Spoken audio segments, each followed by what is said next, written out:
Hello, my name is Keegan Bowman, and I will be discussing the negative childhood effects that influence delinquency in juveniles. This will discuss the correlation with law enforcement and how they are established and dealt with through the court systems and how they deal with the presence of juvenile delinquency. In the United States, there are 75 million children that are under the age of 17 years old. This number of 75 million juveniles makes up a whopping number of 37% of the entire United States population.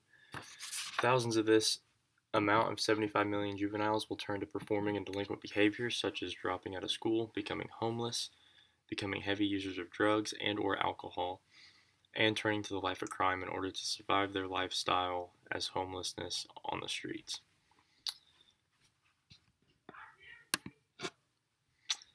Pop culture in today's society is at its all-time high for being popular as well as influential.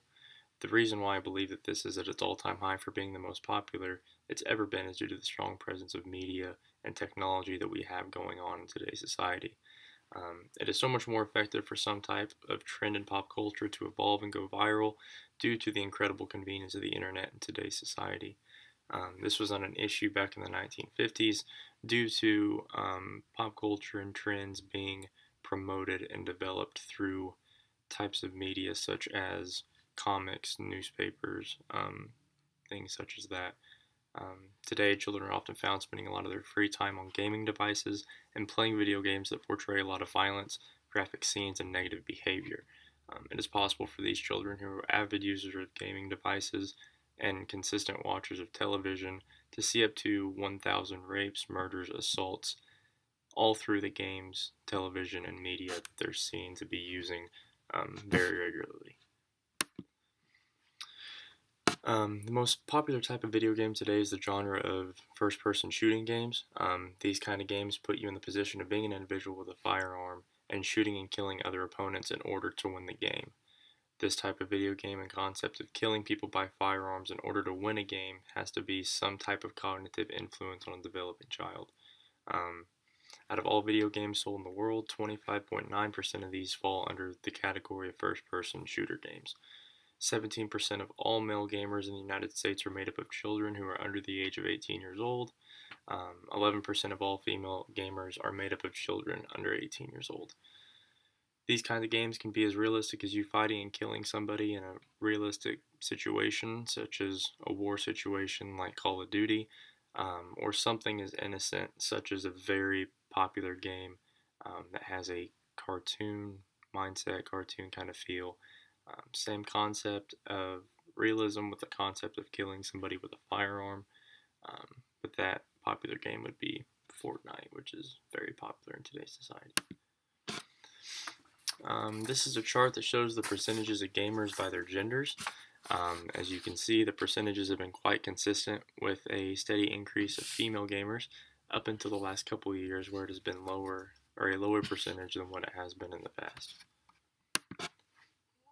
This chart is showing the number of serious crimes committed by children between the ages of 12 and 17. As you can see, there has been a rapid decrease of the amounts of violent crimes committed by this age group over the course of the last 2.5 decades. Another big factor that negatively affects juveniles and their delinquent behavior would be the presence of inappropriate music.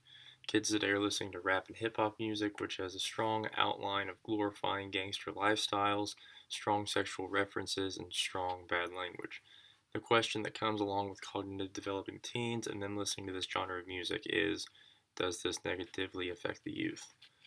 Research has found that kids who listen to this type of music are more likely to perform sexual acts at a younger stage opposed to children that are listening to artists such as Justin Bieber.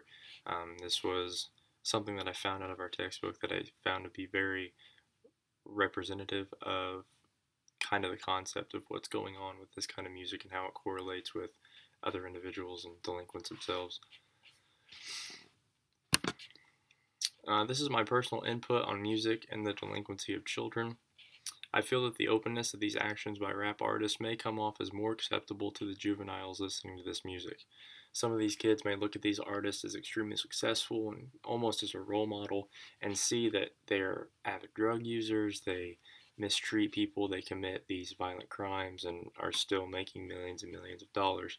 And I think that this thinking would make juveniles who are listeners of this music more likely to partake in these types of legal actions or illegal actions strictly for the fact that they see that some of their role models are committing them and they're doing fine in life.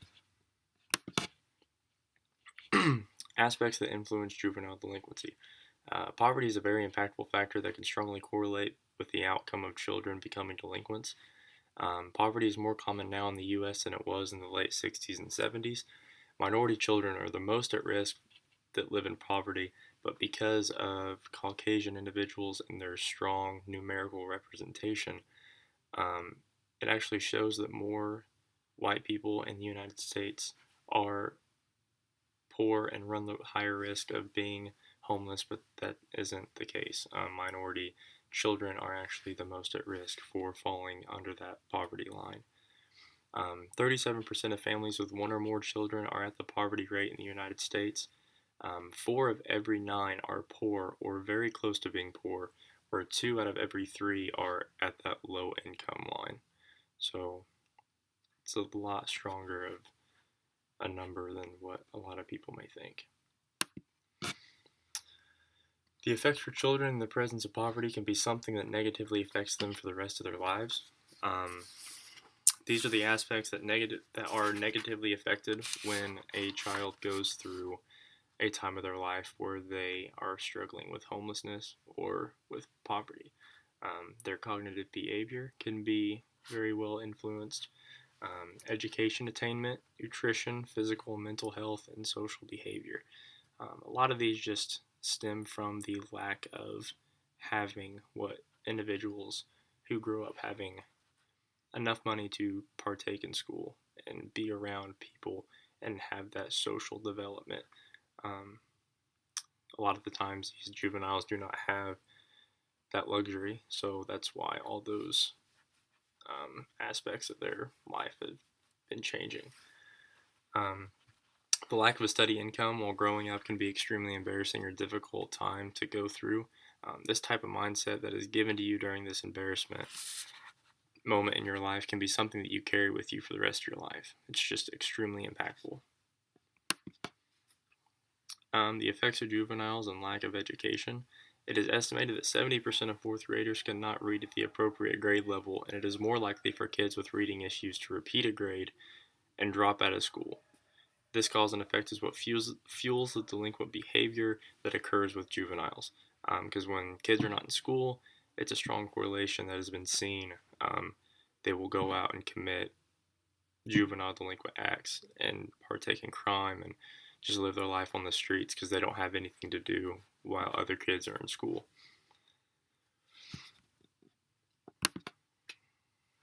Prevention methods for juvenile delinquency. One popular method is the concept of interventions with delinquents and parents. This would be a type of method to use when the parents would begin to notice the actions of delinquent behavior from their child. This would be a method to try to resolve the issue before it got too out of hand and try to figure out why these actions are occurring. Another prevention method would be to give a parents proper training and tips in terms of correct parenting. A lot of juvenile delinquents' behavior occur from the lack of proper parenting. These types of classes and training methods for future parents could be incredibly beneficial to ensure that the child has parents that he or she may need growing up and how they would handle having somebody there for them. Another prevention method is allowing kids the access to have participation inside of social clubs or groups.